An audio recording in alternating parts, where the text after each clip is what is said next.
Good afternoon, Amy. New Hampshire authorities suspect carbon monoxide poisoning caused the death of a man and a woman in a home.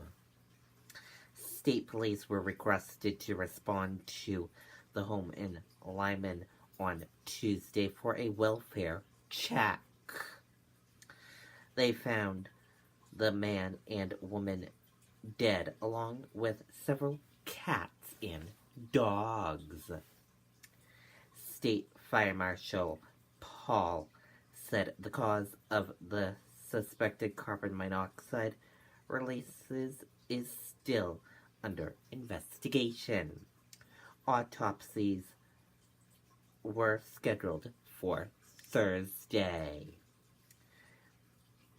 State Fire Marshal Paul stressed the importance of having working carbon monoxide alarms in homes. Reporting live here outside the home on Wilderness Acres Road in Lyman, New Hampshire, I'm Riley King for WMUR News 9. Amy, back over to you.